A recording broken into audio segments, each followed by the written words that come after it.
Welcome to Real Talk, and I had a few technical difficulties, so just bear with me. Anyway, my name is Queen Amen, and I am your host tonight.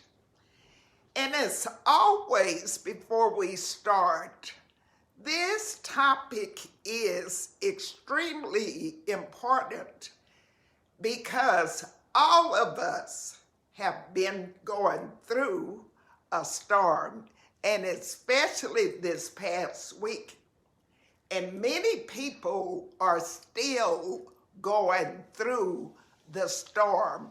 So let's just take a moment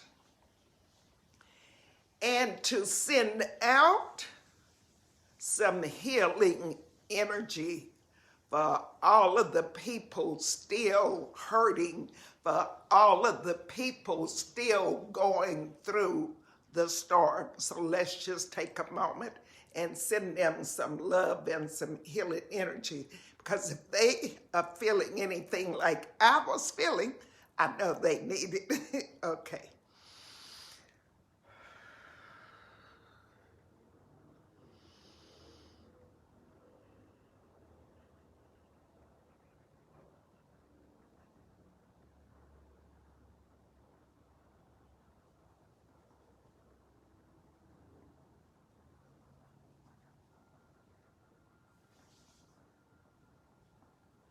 Thank you, thank you, thank you, thank you, thank you, thank you, thank you.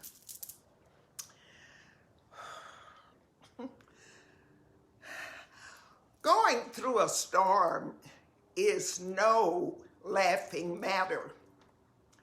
I was raised in Galveston as a little girl before we moved to Lamarck. And every year in Galveston, almost every year, there was a big hurricane. And the biggest hurricane that I remember from a little girl that really affected me was Hurricane Carla. And I think that was something like 1964 when it came through. But when the hurricanes would come, we were always notified at least a week, and for sure 3 or 4 days before the hurricane came, so that we could start what? Preparing for the storm. How did we prepare for the storm? We bought food, we bought water, we bought batteries, we bought flashlights. And my parents would buy plywood so that we could board up the windows, because during a hurricane, that wind is so strong. And all of the windows, you would see people just nailing up stuff, boarding up the windows and everything, just waiting on this hurricane to come. They knew the storm was coming. They knew in order to survive this hurricane and this storm, there were certain preparations that had to be made in order for you to survive. Last week in Dallas, and really all over the state of Texas, millions of people went without power for at least 4 to 5 days. And from what I understand, a friend of mine said today she lost power again. Millions of people went without water, and some people still don't have water because of busted pipes or whatever caused them to to bust or to flood or whatever. I'm not a carpenter, so anything might fly out of my mouth when I'm trying to describe that. But what I'm telling you is, when you know that storm is coming, you have to start making preparations. We were warned that this snow was coming, but they were off 2 days. They said it was going to come that Thursday and Friday, and it didn't hit us until that Saturday. But still, before the storm came, we were warned, and I knew to take action as soon as I heard it, because I've lived long enough and I know that if you wait till the last minute, everything will be sold out. So I went to the store the Wednesday before and made sure that I had everything that I needed to weather that storm, because I was warned. Now, when you go through storms, often loss is involved, because sometimes a storm, a tree could fall on your roof, it could damage your house, your windows could be bust, your house could flood, a fire could start it. We had people losing their lives last week simply because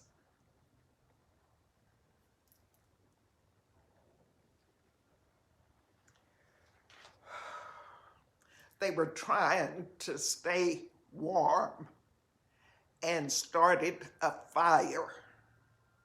Some children died simply because the parents were trying to keep their children warm, not really realizing that how they were preparing and what they did was not right. So sometimes when the storm is coming, you can make the wrong preparation, so you can do the wrong thing. But when you're desperate, and believe me, I'm not knocking anybody who did what they felt like they had to do in order to keep their loved ones warm, their kids warm, or whatever. I'm a parent, and I know you have to do what you have to do. But even when you're going through the storm and you know all of these things are coming, it still causes some anxiety within you. It causes some worry within you, because you can't see your way. And you know the storm is coming, but we don't know how it is going to end. Will my home be destroyed? Will my car be destroyed? Will, I lose everything? Look at the people in Katrina. They lost everything going through that storm. Sometimes the storm can be a wildfire, and everything that you have, you lose in the fire. Now, when the storm comes, there are things that go along with the storm. Just like during hurricane season, what comes with that storm? Howling winds. I mean, strong. And that didn't sound like a wind, but that's my best version of a wind. But the wind would be so powerful and strong, and I would just stand in our garage and look outside and say, oh, wow, look at the power of this wind. And yet our house stood firm. Now, years ago, when storms came, families stuck together. It's not like it is today. Because when the storms would come, and I was a little girl, my cousins came over, my grandparents came over, my aunt came over. We didn't care who came over as long as we were all there together. It was a family affair to be together doing a storm to make sure everybody was okay. And they stuck together, and they would stay together until the storm or the hurricane was actually over.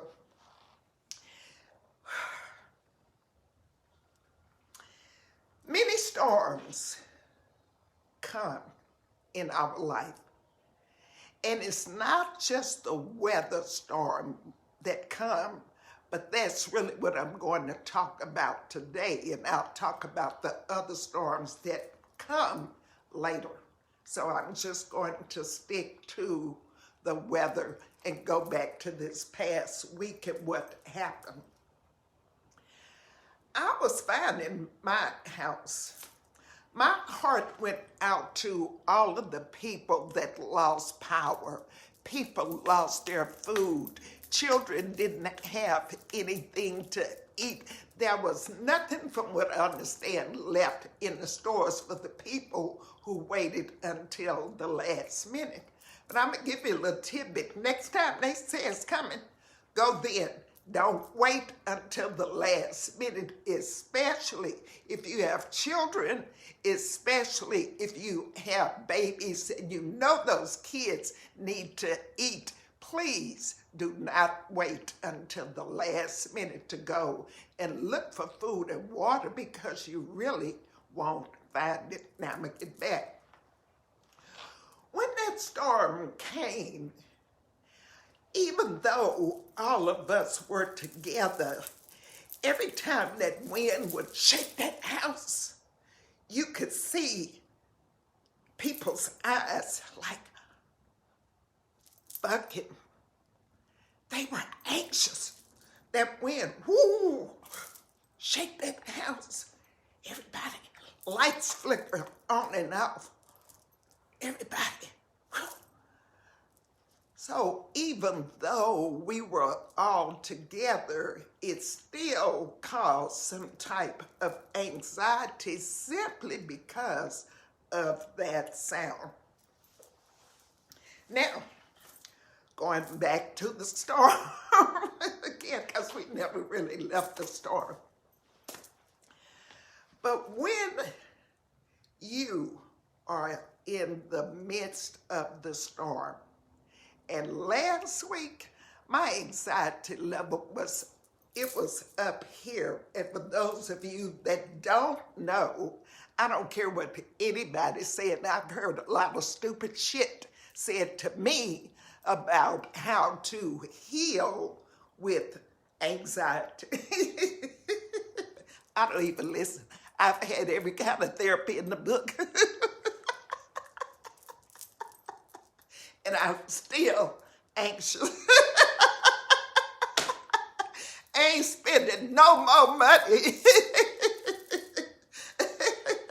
I deal with it best I can, and I think I do a pretty good job. Now, laughter. But last week when I was going through, like I said, I had lights. I was good. Yeah, I kept praying, oh, we got lights, don't let nothing happen to our lights, but I didn't pray about the water. Oh, I was laying in my bed and heard this gushing sound, just shoo, shoo. And I'm thinking, oh shit, what is this? I hear water. Where is it coming from? And I thought, oh my God, my house is going to flood. At that moment, I couldn't even jump out the bed. It was so many thoughts going through my head, like I was freaking, not for real freaking out, but the kind of mini freaking out that you go through when you really, I didn't know at the moment, and I'm going to be honest, because I was in my zone. So I finally jumped up out the bed and went outside, and I saw the water. And immediately, I thought, $. shit fixing to cost me a whole bunch of money.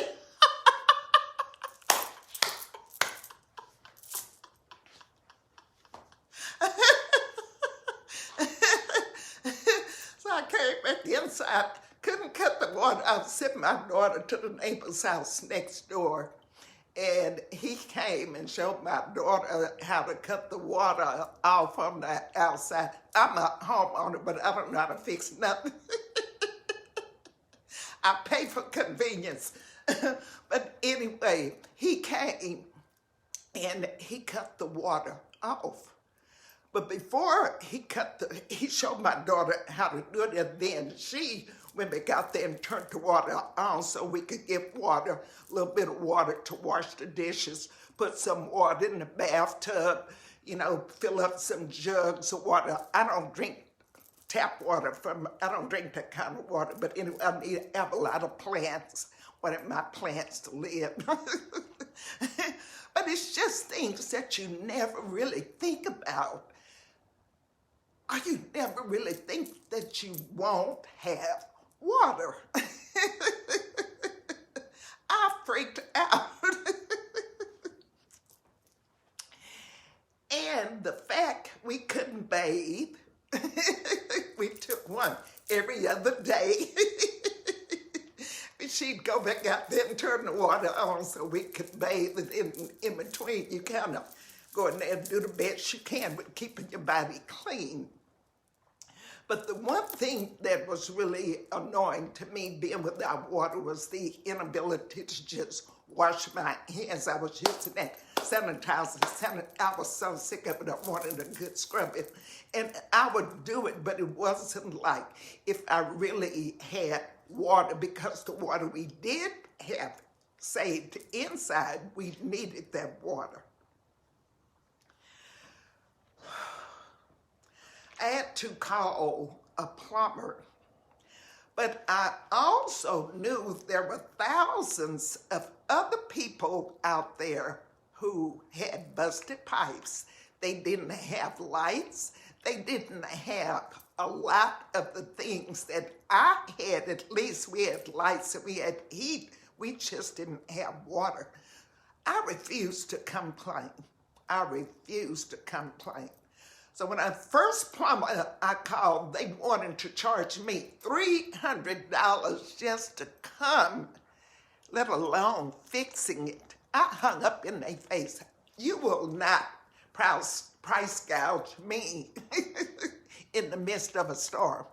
I'll weather the storm before I let you do that to me. So I hung up on them. But I kept being worried and anxious because I didn't know what it was going to cost. So all of a sudden I was just focused on how much is this going to cost, Am I going to be able to afford it? Not. And the silly part is I got plenty of money saved. But I was still sitting here freaking and worried about what it was going to cost me, which really didn't make any sense. I didn't want to spend it on a busted pipe. I'd rather spend it on traveling. But anyway, I was just taking myself to a place that I really didn't have to go to. Because like I said, no matter what it would have cost, I had the money to fix it. So I was just putting extra burdens and extra worry on my shoulder that I really didn't need to be carrying. And often in the midst of the storm, we can take on other burdens. We start worrying about stuff that we have no control over. I knew I had to wait my turn for the plumber because there were countless of other people out there that had bad leaks. No water came inside my house. It was all outside. So for that, I was very fortunate. I didn't complain because, again, I was determined to wait my turn. and to wait in peace. Or so I thought. But all those little thoughts would creep into my head. You're not going to be able to do this here because you ain't got no water. You can't do this here. Ooh, it's going to cost you a fortune. This is going to... Now, they talking about the high light bills. They talking about people going to get $10,000 light bills coming because of... You know, you got to... They're going to charge you this, and they're going to do this, and this, and this, and this, and this is going to happen. None of it had happened yet. But it was just that I was just, you know. And finally, I said, no. No. I refuse to allow this shit to take me down. I'm fortunate. What is not having water?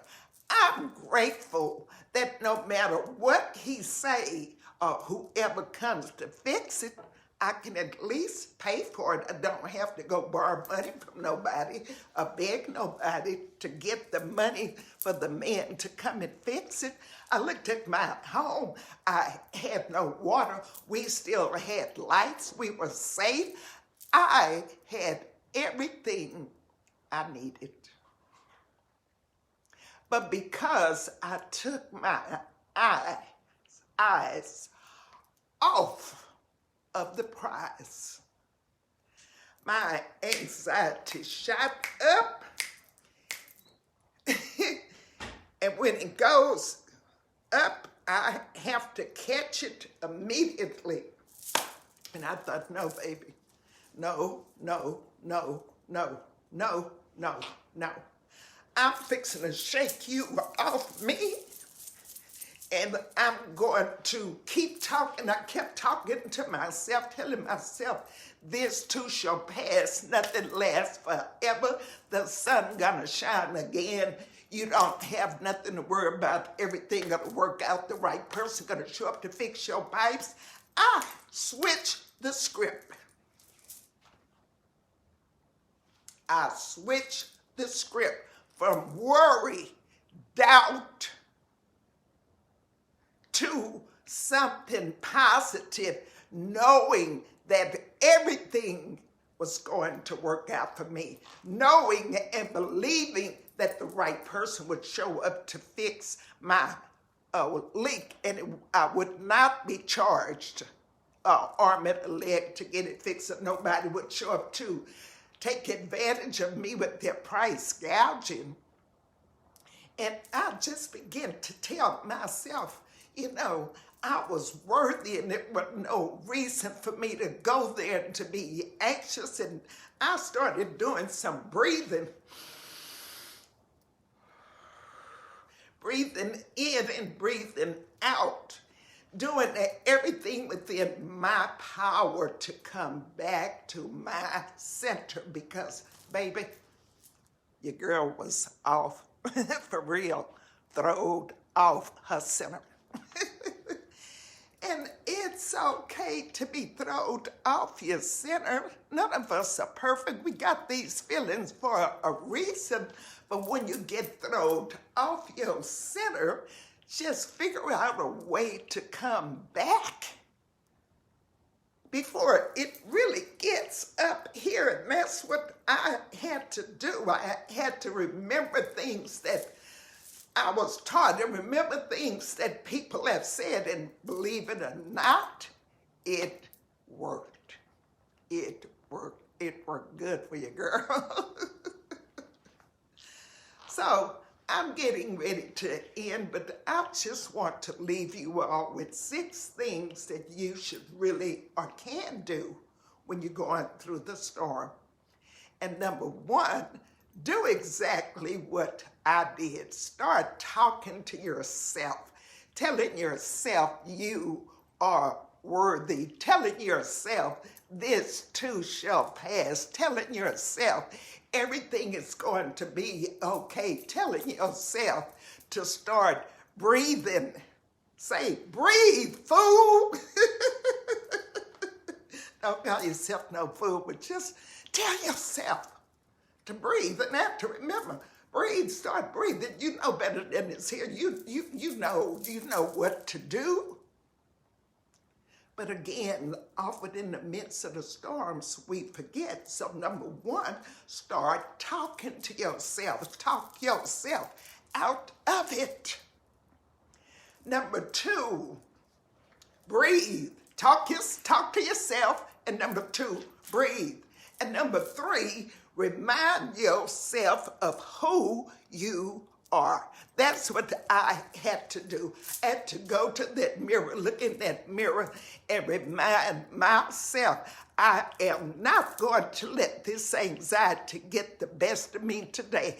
I know better. I know what to do. Number four, laugh. I went in that bathroom and I laughed at every crazy thought that I was thinking. I just laughed at all of it because it didn't make no sense and it was funny. So I just laughed.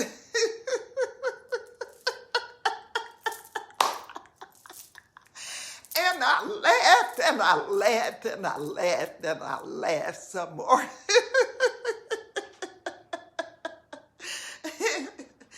I told myself how beautiful I was because I was laughing and it really made me feel good just looking in the mirror at myself. And then I said, you know what? I'm fixing to shake this shit off. So let me show you. We can have a shake it off party one day too, but I'm going to show you what I do. Shake, shake, shake, shake. Just shake it off, shake it off. And really, it looks silly, but I promise you, the more you do it to music and you shake, shake, shake, shake, shake, you're shaking everything loose in your body. And it's got to feel better when you finish. It's just like dancing. And last, no matter what it is that you do or you are going through, never ever forget to give thanks. We are so fortunate, and we take so much for granted until when the little things come, like that storm came, the ice, the snow, the this, the that throws us off our center. We don't know how to get back. And we don't realize that we got to always, always, always be grateful. Be grateful. Gratitude. Gratitude is the key. Gratitude. Excuse me.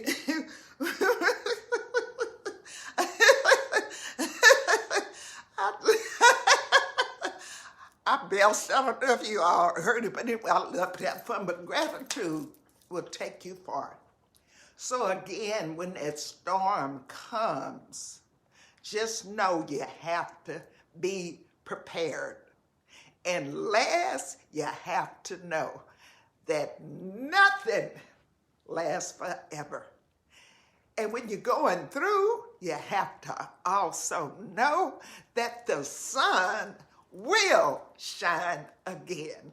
So take it with a grain of salt. Don't take it serious. Be grateful. And I am ending this, but I do want to let you know I am so fortunate and grateful to you. I am so fortunate and grateful to everyone who took the time to listen to me tonight.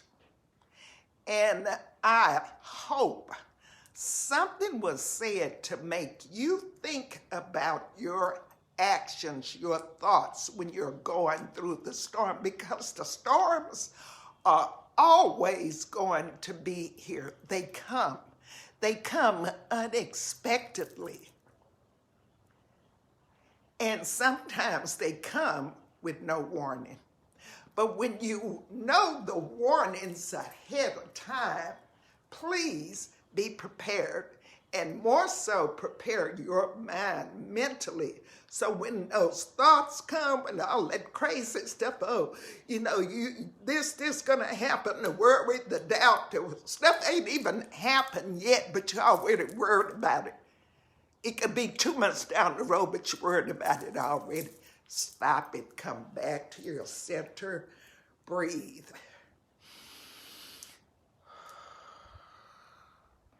And again, give thanks that I'm out of here. And again, if you liked anything that you heard tonight, I am asking you to please subscribe to my YouTube channel. Yes, and again, I thank you, thank you, thank you, thank you, thank you. Namaste.